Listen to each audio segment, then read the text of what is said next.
Yo, Pablo, prisionero por predicar la buena noticia acerca de Cristo Jesús, junto con nuestro hermano Timoteo, les escribo esta carta a Filemón, nuestro amado colaborador, a nuestra hermana Apia, a Arquipo, nuestro compañero en la lucha, y a la iglesia que se reúne en tu casa.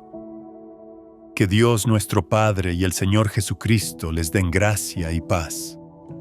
Filemón, siempre le doy gracias a mi Dios cuando oro por ti, porque sigo oyendo de tu fe en el Señor Jesús y de tu amor por todo el pueblo de Dios. Pido a Dios que pongas en práctica la generosidad que proviene de tu fe a medida que comprendes y vives todo lo bueno que tenemos en Cristo. Hermano, tu amor me ha dado mucha alegría y consuelo, porque muchas veces tu bondad reanimó el corazón del pueblo de Dios. Por esta razón me atrevo a pedirte un favor. Podría exigírtelo en el nombre de Cristo, porque es correcto que lo hagas. Pero por amor, prefiero simplemente pedirte el favor. Toma esto como una petición mía, de Pablo, un hombre viejo y ahora también preso por la causa de Cristo Jesús. Te suplico que le muestres bondad a mi hijo Onésimo. Me convertí en su padre en la fe mientras yo estaba aquí, en la cárcel. Onésimo no fue de mucha ayuda para ti en el pasado, pero ahora nos es muy útil a los dos. Te lo envío de vuelta, y con él va mi propio corazón. Quería retenerlo aquí conmigo mientras estoy en cadenas por predicar la buena noticia, y él me hubiera ayudado de tu parte, pero no quise hacer nada sin tu consentimiento. Preferí que ayudaras de buena gana y no por obligación. Parece que perdiste a Onésimo por un corto tiempo para que ahora pudieras tenerlo de regreso para siempre. Él ya no es como un esclavo para ti. Es más que un esclavo. Es un hermano amado, especialmente para mí. Ahora será de más valor para ti, como persona y como hermano en el Señor. Así que, si me consideras tu compañero, recíbelo a él como me recibirías a mí. Si te perjudicó de alguna manera o te debe algo, cóbramelo a mí. Yo, Pablo, escribo esto con mi propia mano. Yo te lo pagaré. Y no mencionaré que tú me debes tu propia alma. Sí, mi hermano, te ruego que me hagas este favor por amor al Señor. Dame ese ánimo en Cristo. Mientras escribo esta carta, estoy seguro de que harás lo que te pido, y aún más. Otra cosa, por favor, prepárame un cuarto de huéspedes, porque espero que Dios responda a las oraciones de ustedes y que me permita volver a visitarlos pronto. Epafras, mi compañero de prisión en Cristo Jesús, les manda saludos. También los saludan Marcos, Aristarco, Demas y Lucas, mis colaboradores. Que la gracia del Señor Jesucristo sea con el espíritu de cada uno de ustedes. Si deseas crecer espiritualmente y fortalecer tu fe, hemos preparado un material exclusivo para ti. Consúltalo en el primer comentario fijado. Has escuchado la carta a Filemón. Este mensaje breve pero profundamente conmovedor que acabas de recibir es la carta más personal y única del apóstol Pablo. Con apenas 25 versículos, es una obra maestra de persuasión amorosa, una aplicación práctica del Evangelio a una situación real y compleja, y una demostración de cómo el mensaje de Cristo transforma incluso las relaciones humanas más difíciles y las estructuras sociales más arraigadas. Pablo escribió esta carta aproximadamente 30 años después de la resurrección de Jesucristo, alrededor del año 60 o 61 del primer siglo. Estaba prisionero cuando escribió estas palabras, probablemente en Roma, encadenado y esperando juicio ante el emperador Nerón. A pesar de sus circunstancias difíciles, Pablo no estaba enfocado en sí mismo, sino en ayudar a resolver una situación delicada que involucraba a dos creyentes: Filemón, un hombre rico y respetado, y Onésimo, un esclavo que había huido de su amo. Filemón era un creyente prominente que vivía en Colosas, una ciudad en la región de Frigia, en lo que hoy es Turquía. Era un hombre de medios económicos considerables, dueño de una casa lo suficientemente grande como para alojar la iglesia local que se reunía allí. Era generoso, conocido por su amor hacia todos los creyentes y por refrescar el corazón de los santos. Pablo lo consideraba un amigo querido y un colaborador en la obra del Evangelio, pero Filemón tenía un problema serio. Uno de sus esclavos, llamado Onésimo, había huido. En el mundo romano del primer siglo, la esclavitud era una realidad brutal y generalizada. Aproximadamente un tercio de la población del imperio era esclava. Un esclavo que huía de su amo cometía un delito grave que podía castigarse con tortura severa, marcado con hierro candente, venta a condiciones aún peores o incluso ejecución. La ley estaba completamente del lado del amo. Onésimo no solo había escapado, sino que aparentemente también había robado algo de su amo antes de huir, como Pablo menciona indirectamente en la carta cuando habla de cualquier daño o deuda. Esto agravaba enormemente su situación legal. Era un fugitivo y un ladrón a los ojos de la sociedad romana. Huyó hasta Roma, la gran metrópoli donde esperaba perderse entre millones de habitantes y comenzar una nueva vida en el anonimato. Pero Dios tenía otros planes para Onésimo.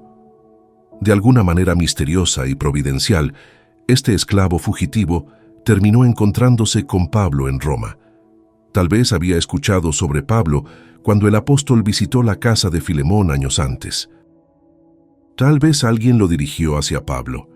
Tal vez en su desesperación buscó al único cristiano que conocía por nombre. Lo que sabemos con certeza es que este encuentro cambió la vida de Onésimo para siempre. En prisión, mientras escuchaba a Pablo hablar sobre Jesucristo, Onésimo experimentó algo que nunca había conocido: el amor incondicional de Dios. Escuchó que Jesús había muerto en una cruz, llevando el castigo por los pecados de toda la humanidad. Escuchó que Jesús había resucitado, derrotando el poder de la muerte. Escuchó que cualquiera que creyera en Jesús podría ser perdonado completamente y recibir vida eterna, sin importar su pasado o su posición social. Y Onésimo creyó. El cambio en Onésimo fue tan radical y evidente que Pablo lo llama su hijo espiritual, alguien a quien engendró en sus cadenas. Este lenguaje de paternidad espiritual muestra cuán profunda fue la transformación. Onésimo había nacido de nuevo. Ya no era simplemente un esclavo fugitivo desesperado.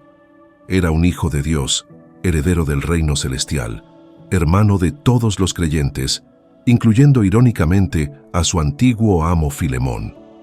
Pablo se encariñó profundamente con Onésimo. El joven le sirvió fielmente durante su encarcelamiento, proveyéndole ayuda práctica, compañía en la soledad y consuelo en el sufrimiento. Pablo expresa que hubiera querido mantener a Onésimo consigo, especialmente porque Filemón no podía estar presente para servirle. Onésimo estaba haciendo en lugar de Filemón lo que Filemón mismo hubiera querido hacer si hubiera estado allí. Pero Pablo enfrentaba un dilema ético profundo. Aunque Onésimo quería quedarse, y Pablo lo necesitaba, retener a Onésimo sin el conocimiento y consentimiento de Filemón sería moralmente incorrecto. Sería beneficiarse del robo que Onésimo cometió al escapar, porque un esclavo que huye está, en efecto, robándole a su amo la propiedad que la ley romana le otorgaba sobre ese esclavo. Pablo, quien predicaba integridad y honestidad absoluta, no podía hacer eso. Entonces Pablo toma una decisión dolorosa pero correcta. Debe enviar a Onésimo de regreso a Filemón, pero no lo envía desprotegido o sin apoyo. Lo envía con esta carta que acabas de escuchar, una obra maestra de sensibilidad pastoral, persuasión amorosa y aplicación del Evangelio a situaciones reales y complejas. Esta carta fue llevada de regreso a Colosas por Tíquico, quien también llevaba la carta a los colosenses, y acompañado por el mismo Onésimo.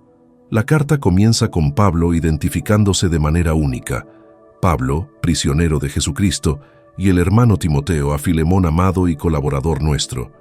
En la mayoría de sus cartas, Pablo se identifica como apóstol, enfatizando su autoridad. Pero aquí se llama simplemente prisionero de Cristo. Esto no es falsa humildad, sino estrategia retórica. Apela a la compasión de Filemón desde el principio, recordándole su situación vulnerable, y a la amada hermana Apia, y a Arquipo, nuestro compañero de milicia, y a la iglesia que está en tu casa. Pablo incluye en el saludo a otros miembros de la familia de Filemón y a toda la iglesia que se reunía en su casa. Al hacer esto público, Pablo está creando presión social positiva. Toda la iglesia sabrá cómo responde Filemón a esta situación. Gracia y paz a vosotros, de Dios nuestro Padre y del Señor Jesucristo. Doy gracias a mi Dios, haciendo siempre memoria de ti en mis oraciones, porque oigo del amor y de la fe que tienes hacia el Señor Jesús y para con todos los santos. Pablo comienza con acción de gracias genuina, como frecuentemente hace en sus cartas. Pero esto no es solo cortesía formal. Está preparando el terreno para su petición al recordar a Filemón el testimonio positivo que tiene. Para que la participación de tu fe sea eficaz en el conocimiento de todo el bien que está en vosotros por Cristo Jesús. Pablo ora para que la fe de Filemón sea activa y efectiva, produciendo conocimiento profundo de todo lo bueno que poseen en Cristo. Pues tenemos gran gozo y consolación en tu amor, porque por ti, oh hermano, han sido confortados los corazones de los santos. Pablo elogia sinceramente a Filemón por su ministerio de ánimo. Ha refrescado el corazón de los creyentes. Esta no es manipulación, sino recordatorio genuino de quién es Filemón en Cristo, un hombre de amor, fe y generosidad. Pablo le está diciendo implícitamente, sé el hombre que sé que eres. Por lo cual, aunque tengo mucha libertad en Cristo para mandarte lo que conviene, más bien te ruego por amor. Aquí viene el momento crucial.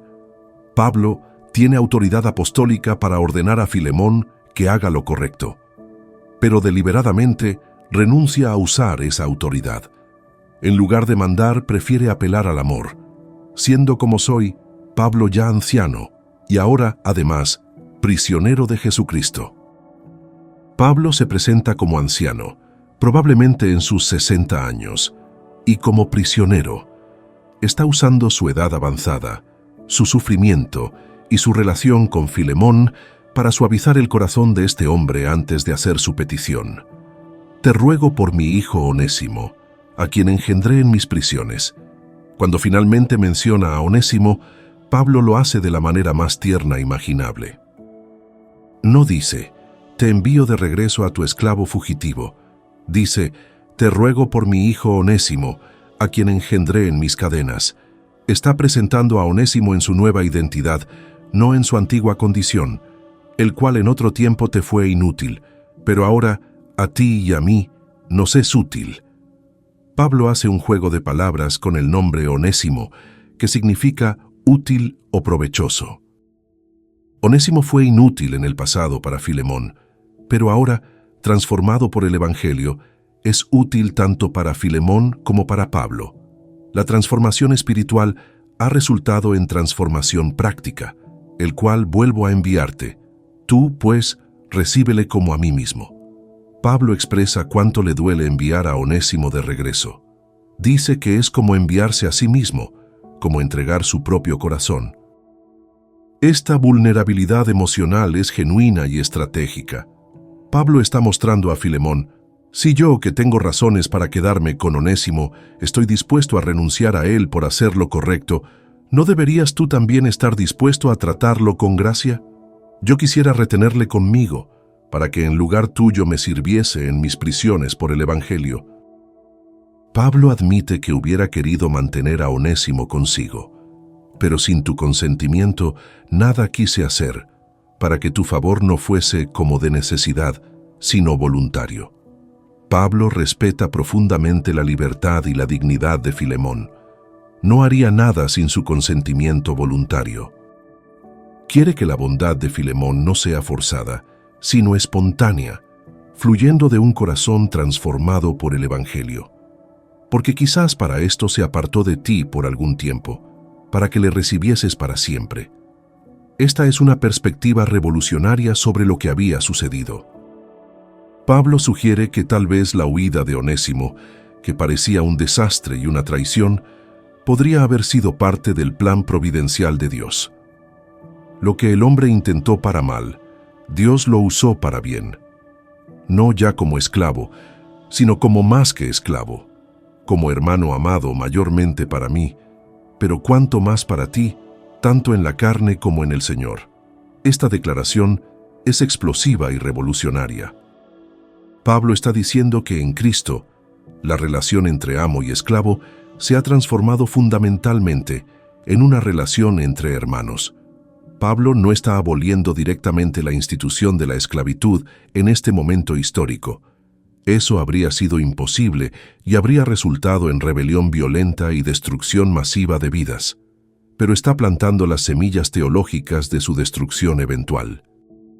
Si Onésimo es hermano de Filemón en Cristo, si son iguales ante Dios, si comparten la misma dignidad como portadores de la imagen divina y coherederos de la gracia, entonces la lógica misma de la esclavitud se desmorona desde adentro. Así que, si me tienes por compañero, recíbele como a mí mismo. Esta es una petición audaz y radical. Pablo está diciendo, dame a mí el honor que me darías, pero dáselo a este antiguo esclavo. Trata a este hombre que te robó y huyó como tratarías al apóstol que te llevó a Cristo. Es un llamado radical a la gracia que trasciende toda justicia humana. Y si en algo te dañó o te debe, ponlo a mi cuenta, ponlo a mí. Luego Pablo hace algo aún más extraordinario. Asume personalmente cualquier deuda que Onésimo tenga con Filemón. Yo, Pablo, lo escribo de mi mano, yo lo pagaré. Esta es una imagen perfecta de lo que Cristo ha hecho por nosotros. Nosotros éramos los deudores, incapaces de pagar lo que debíamos a Dios. Cristo asumió nuestra deuda, la cargó en su propia cuenta y pagó el precio completo en la cruz. Por no decirte que aún tú mismo te me debes también. Pablo añade con cierto humor y delicadeza que Filemón le debe su propia vida espiritual, ya que fue a través de Pablo que conoció a Cristo. Es como decir, hablas de una deuda que Onésimo tiene contigo, pero no olvides la deuda impagable que tú tienes conmigo, y que yo nunca te cobraré porque la gracia no lleva cuentas. Sí, hermano, tenga yo algún provecho de ti en el Señor, conforta mi corazón en el Señor.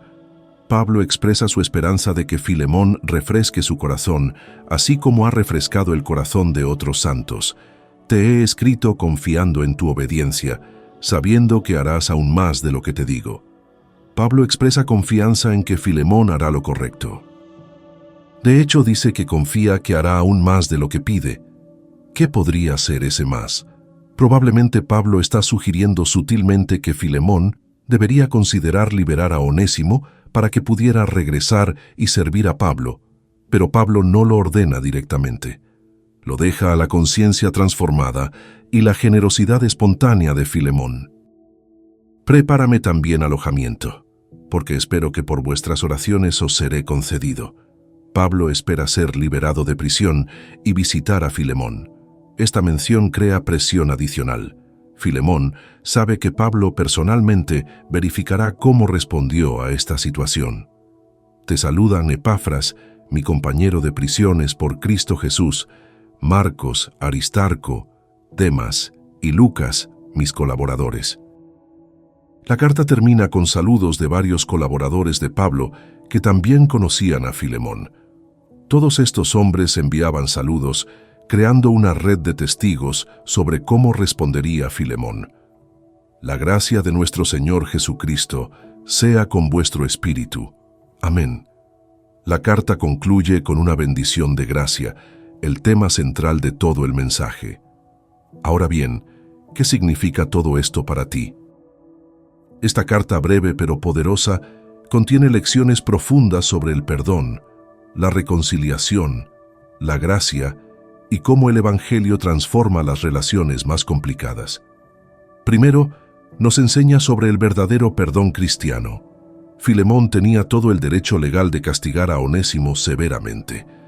El esclavo había huido, probablemente había robado y había causado pérdida económica a su amo. Pero Pablo llama a Filemón a ir más allá de lo que la ley permitía, a actuar según la gracia del Evangelio en lugar de según sus derechos legales. El perdón cristiano no es simplemente olvidar la ofensa como si nunca hubiera ocurrido. Es absorber personalmente el costo del daño y liberar al ofensor de la deuda. Es decidir no cobrar lo que legítimamente se nos debe. Segundo, nos enseña sobre la reconciliación genuina. La reconciliación requiere dos partes activas: el ofensor que se arrepiente y regresa, y el ofendido que perdona y recibe. Onésimo tuvo que humillarse tremendamente y regresar, arriesgando su vida. Filemón tuvo que abrir su corazón y su hogar al hombre que lo traicionó. Ambos tuvieron que morir a su orgullo y permitir que el Evangelio creara algo nuevo entre ellos. Tercero, la carta nos muestra cómo el Evangelio transforma las estructuras sociales desde adentro. Pablo no llama a una revolución violenta contra la esclavitud. No ordena a Filemón que libere inmediatamente a todos sus esclavos. Pero sí declara un principio teológico radical. En Cristo no hay esclavo ni libre.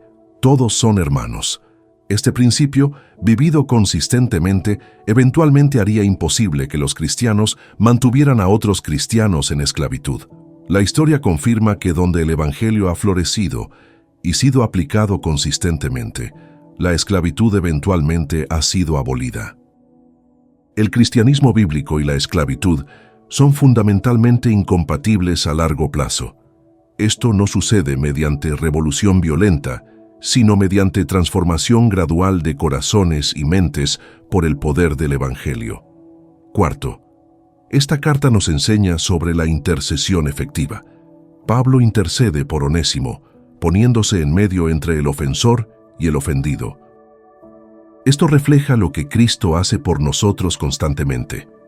Jesús intercede ante el Padre por nosotros, presentando su propia justicia como cobertura de nuestros pecados, asumiendo nuestra deuda y pagándola completamente.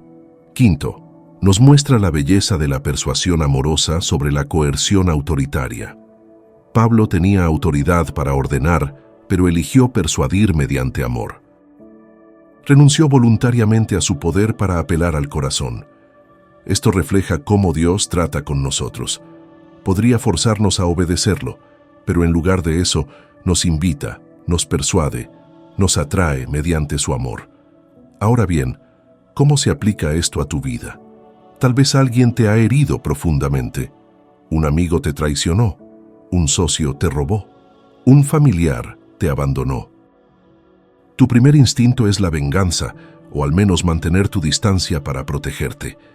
Esta carta te llama a algo más alto: perdonar como Cristo te ha perdonado. No significa que ignores el daño o pretendas que no sucedió. Significa que absorbes el costo de la ofensa, liberas al ofensor de la deuda emocional y espiritual y trabajas activamente por la reconciliación si la otra persona muestra arrepentimiento genuino. Esto es posible solo mediante el poder del Espíritu Santo obrando en ti. O tal vez tú eres como Onésimo, has huido de responsabilidades, has dañado a personas que confiaron en ti. Has tomado lo que no te pertenecía, ya sea material o emocionalmente. Estás escondido, avergonzado, sin saber cómo enmendar lo que rompiste. Esta carta te dice que hay esperanza. El Evangelio puede transformarte. Dios puede hacer de ti una persona nueva. Pero la transformación requiere que enfrentes lo que has hecho. Necesitas regresar. Necesitas confesar tus pecados, primero a Dios y luego a quienes has dañado. Esto requiere un valor tremendo porque no sabes cómo responderán. Podrían rechazarte, podrían castigarte, pero el Espíritu de Dios te dará la fuerza para hacer lo correcto. El primer paso es arrepentirte ante Dios. El arrepentimiento no es solo sentir tristeza por las consecuencias de tus acciones.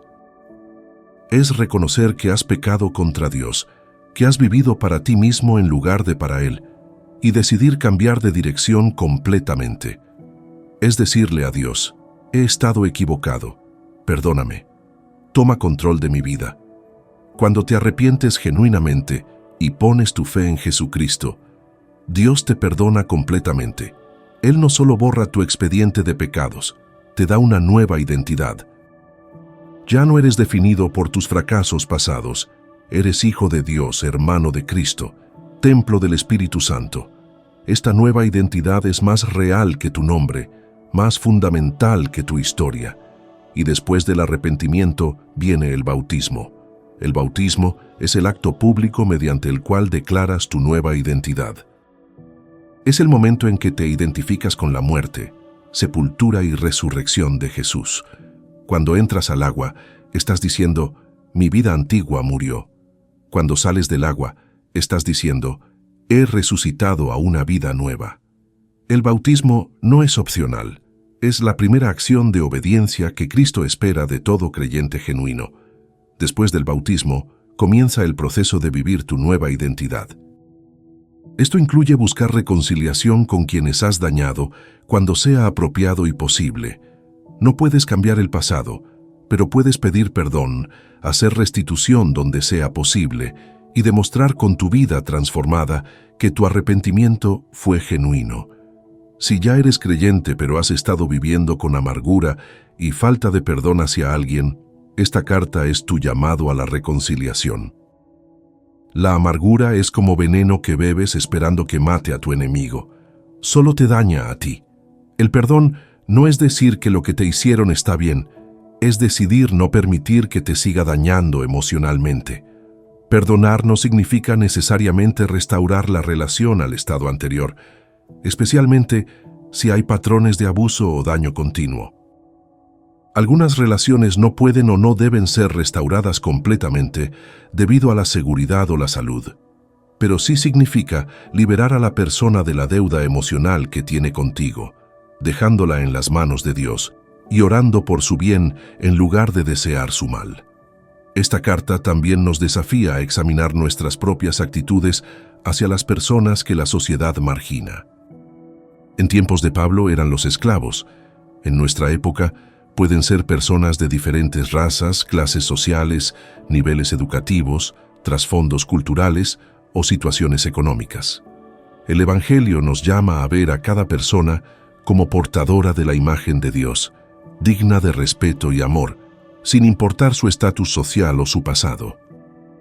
El mensaje de esta carta es que el Evangelio es más poderoso que nuestras divisiones sociales, es más fuerte que nuestros prejuicios arraigados, es más profundo que nuestras heridas más dolorosas.